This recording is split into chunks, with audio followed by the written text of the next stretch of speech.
Sir, ಈಗ ಪ್ರೇಮ ಬರಹ ಸಿನಿಮಾದಲ್ಲಿ ದರ್ಶನ್ ಅವರು ಕೂಡ ಒಂದು ಸಾಂಗ್ ಅಲ್ಲಿ ಕಾಣಿಸ್ಕೊಂಡಿದ್ರು. ಸೊ ಅದಕ್ಕೆ ಏನಾದ್ರು ಅರ್ಜುನ್ ಸರ್ಜಾ ಅವರು ರೆಮ್ಯುನರೇಷನ್ ಪೇ ಮಾಡಿದ್ರ?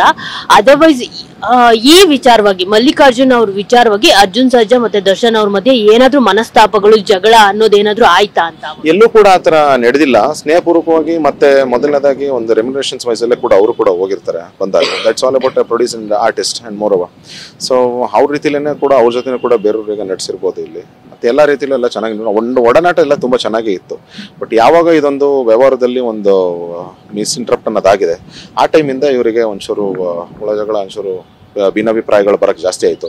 ಬಟ್ ಆಸ್ ಇಟ್ ಈಸ್ ಇವ್ರು ಹೆಂಗಿದು ಗೊತ್ತೇ ಇದೆ, ಜೆಂಟಲ್ಮೆನ್ ಯಾವತ್ತೂ ಇದ್ರ ಹಿಂದೆ ಸೇರಿತಾರೆ. ಬೇರೆದಕ್ಕೆಲ್ಲ ಕೊಚ್ಚೆ ಮೇಲೆಲ್ಲ ಕಲ್ಲ ಕೊಡಕ್ಕೆಲ್ಲ ಹೋಗಲ್ಲ.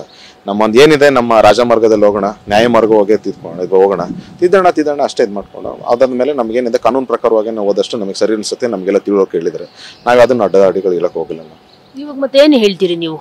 ಕಾನೂನ್ಗೆ ಹೇಳ್ತೀರಾ, ಅದರ್ವೈಸ್ ದರ್ಶನ್ ಅವ್ರಿಗೆ ಹೇಳ್ತೀರಾ ಮಲ್ಲಿಕಾರ್ಜುನ್ ಅವ್ರ ಹತ್ರ ದುಡ್ಡು ಕೊಡ್ಸಿ ಅಂತ? ನಾವ್ ಹೇಳೋದೀಗ ಕಾನೂನು ಮತ್ತೆ ದರ್ಶನ್ ಅವ್ರಿಗೂ ಇಬ್ರಿಗೂ ಕೂಡ ಹೇಳಕ್ ಇಷ್ಟಪಡ್ತೀನಿ. ಆಯ್ತಾ, ನಿಮ್ಮ ಆಪ್ತ ವಲಯದಲ್ಲಿ ಕಂಡಿರೋರಿಗೆ ನಿಮಗೆ ಹೆಚ್ಚಿನ ಮಾಹಿತಿ ಎಷ್ಟು ಗೊತ್ತಿರೋ ಅಷ್ಟು ಯಾರಿಗೂ ಗೊತ್ತಿರಲ್ಲ ಅನ್ಕೊಂತೀನಿ.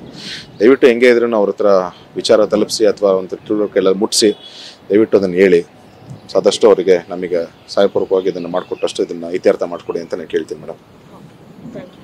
ಸೊ ನೋಡಿದ್ರಲ್ಲ, ಇದಿಷ್ಟು ಅನಿರುದ್ಧ ಅವರ ಮಾತು. ಏನಂದ್ರೆ ಮಲ್ಲಿಕಾರ್ಜುನ್ ಅವರು ಎಲ್ಲೇ ಇರ್ಲಿ ಅವ್ರಿಗೆ ಒಂದು ಸುದ್ದಿಯನ್ನ ತಲುಪಿಸಿ ನಮ್ಮ ಹಣ ನಮ್ಗೆ ವಾಪಸ್ ಬರ್ಬೇಕಷ್ಟೇ ನಮ್ಗೆ ಬೇಕಾಗಿರೋದು ಅನ್ನೋ ಒಂದು ಮಾತನ್ನ ಅವರು ಹೇಳ್ತಿರುವಂತದ್ದು. ಅದು ದರ್ಶನ್ ಅವರಿಂದ ಆಗ್ಲಿ, ಅದರ್ವೈಸ್ ಪೊಲೀಸ್ ಆಫೀಸರ್ ಕಾನೂನು ಪ್ರಕಾರವಾದ್ರೂ ಆಗ್ಲಿ, ಯಾರಾದ್ರೂ ನಮ್ಮ ಸಮಸ್ಯೆಯನ್ನ ಬಗೆಹರಿಸಿ ಅನ್ನೋ ಒಂದು ಮಾತನ್ನ ಅವರು ಹೇಳ್ತಿರುವಂತದ್ದು. ಕ್ಯಾಮರಾ ಪರ್ಸನ್ ಬಾಲಾಜಿ ಜೊತೆ ಮಂಗಳ ರಾಜಗೋಪಾಲ್, ಟಿವಿ9 ಬೆಂಗಳೂರು.